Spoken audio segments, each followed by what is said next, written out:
এক রাজ্যে ছিল একটা গেদু। সেই গেদু যখন বড় হয় নাদুস নুদুস গোলগাল, তখন সে বড় হয়ে নাম রাখে দা ছোট ভাই। তার সমবয়সী আর একটা ছেলে ছিল, সে হয় আফ্রিদি। তো যাই হোক, আফ্রিদির চাপটার বাদ আমরা আসি দা ছোট ভাইতে। সেই দা ছোট ভাই যখন বড় হতে হতে এমন বড় হয়, সেই গেদু তার বাবা মাকে একটা বিশাল গাড়ি উপহার দেয়। সেই গাড়ি উপহার দিতে গিয়েই থলের বিড়াল চলে আসে। একটা লোক পোস্ট করে যে মা বাবার ঋণ কখনো শোধ করা যায় না। তার উৎকৃষ্ট উদাহরণ আমাদের এই দা গেদু ভাই, সরি ভুল হয়েছে আমার, দা ছোট ভাই। সেই ছোট ভাই তার বাবা মার ঋণ শোধ না করে 2.5 থেকে 3 কোটি দামের একটা গাড়ি উপহার দেয়। তারপরের কাহিনী কি হয়? তারপরে সেই দা ছোট ভাই একটা ব্লু ড্রিঙ্কস নিয়ে আসে। ব্লু বলতে আবার ওই ব্লু বুঝেন না, আপনার তো চালাক মানুষ, ব্লু বুঝলে হয়তো আমার এই ব্লুটা বুঝতে পারেন।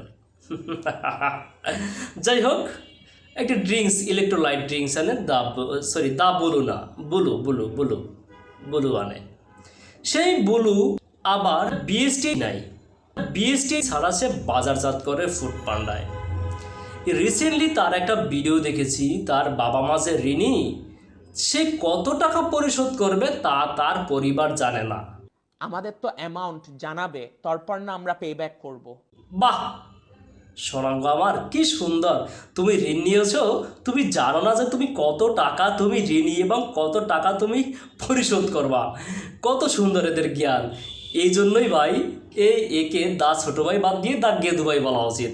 আমি গেদু ভাই বলে কি ভুল করেছি? মনে হয় না। তো যাই হোক, এই যে দা গেদু ভাই, সে এখনও জানে না যে ব্যাংক থেকে 3 কোটি টাকা লোন নিলে কত টাকা পরিশোধ করতে হয়। যাই হোক, এখানে ব্যাংকের সমস্যা আছে, তারা কেন বলেনি যে আপনাকে এত টাকাও পরিশোধ করতে হবে। এখন এই যে বিএসটিআই, এই ভিডিও দেখে তাদেরকে একটু সুবুদ্ধির উদয় হয়নি? এই ছেলে যখন ব্যাংক থেকে লোন নিলে তার পরিবার যদি না জানে যে ব্যাংকে কত টাকা পরিশোধ করতে হবে, তাহলে এই ছেলে একটা কোম্পানি তৈরি করলে সে কিভাবে জানবে যে এই প্রোডাক্টের বিএসটি অনুমোদন নিতে হবে? আমার বুঝে আসে না, আপনারা বুঝলে একটু বোঝাবেন আমাকে। তো সেম একটা কমেন্ট পড়েছি একটা ভাই, আসুন আমরা কমেন্ট একটু পড়ি। মমিনুর রহমান ভাই লিখেছেন, বলে নিয়ে ছোটো ভাই লাইভ এসে যা বলতে পারে, বিএসটিআই তো আমাদের জানাবে যে এটা অনুমোদন নিতে হবে, তারপর নয় আমরা জানবো অনুমোদন নিতে হবে, না জানালে আমরা অনুমোদন নেব কেমনে? তাই বলে কি আমি ব্লু বিক্রি করা বন্ধ করে দেব?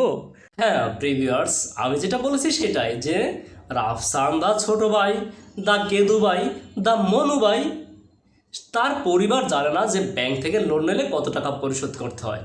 সেই পরিবার কিভাবে জানবে যে ব্লু ড্রিঙ্কস নামে একটা কোম্পানি বাজারজাত করলে একটা ড্রিঙ্কস, সেটা বিএসটিআই অনুমোদন নিতে হবে? বিএসটিআই কি তার কাছে গিয়েছে যে দা গেদু ভাই, দা ছোটো ভাই, তোমাকে এই প্রোডাক্টটার বিএসটিআই থেকে অনুমোদন নিতে হবে, কষ্ট করতে হবে না, আমরা তোমার বাসায় এসে অনুমোদন দিয়ে যাব? এটা তো বলা উচিত ছিল, যেহেতু সে দা গেদু ভাই। কি ভাইরা আমার, এই গেদু ভাইরে নিয়ে আপনারা কি বলেন কমেন্টে জানিয়ে যাবেন।